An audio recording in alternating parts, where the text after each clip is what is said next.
சீரியல்களின் full எபிசோடுகளை Sun டிவியில் ஒளிபரப்பான உடனே எக்ஸ்க்ளூசிவாக சன் நெக்ஸ்டில் மட்டும் ஃப்ரீயா பாருங்கள். இவ்வளவு பெரிய ஹாஸ்பிடல்ல பொறுப்பே இல்லாம இவ்வளவு அஜாக்கிரதையா இருக்கிறீங்க. எனக்கு இப்போ என் அத்தை சாவுக்கு நியாயம் கிடைக்கணும். உங்க டீன் எங்க?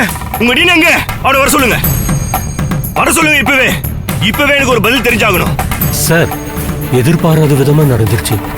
தயவு செஞ்சு புரிஞ்சுக்கோங்க. கொஞ்சமாவது அறிவு இருக்கா உனக்கு? திரும்ப அதையே சொல்லிக்கிட்டு இருக்க. எனக்கு இப்பவே என் அத்தை உசுரோட வேணும்.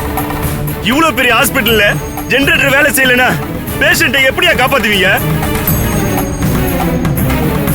இந்த ஹாஸ்பிடல்ல நான் சீல் வச்சு மூடல, நான் ராஜப்பாவா இல்ல.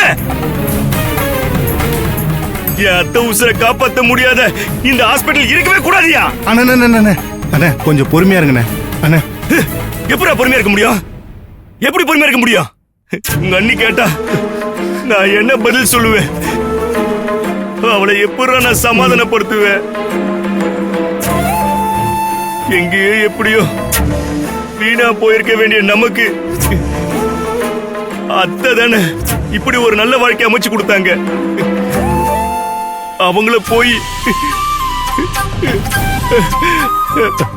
அண்ணே.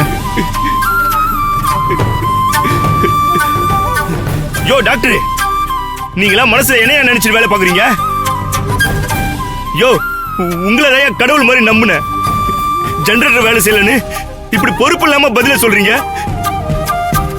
யோ, உன் வீட்டு புள்ள குட்டிங்க உள்ள இருந்தா இப்படிதான் பதில சொல்லுவியா? இப்படிதான் கவன குறைவா இருப்பியா? இந்த மாதிரி ஹாஸ்பிட்டல் நடத்துனா இங்க வர பேஷண்ட்டுக்கு தான் கேடு. இந்த ஹாஸ்பிட்டலுக்கு சீல் வச்சு மூடாம நான் விட மாட்டேயா. சாரி சார், எலக்ட்ரிக் இஷ்யூல என்ன பண்ண முடியும்? ப்ளீஸ் பெருசுப்படுத்தாம சிச்சுவேஷனை புரிஞ்சுக்கோங்க. என்னது பெருசுப்படுத்தாதீங்களா? யோ, என் அத்தை உசுர காவு வாங்கிட்டு பெருசுப்படுத்தாதீங்கன்னு வேற சொல்றீங்களா?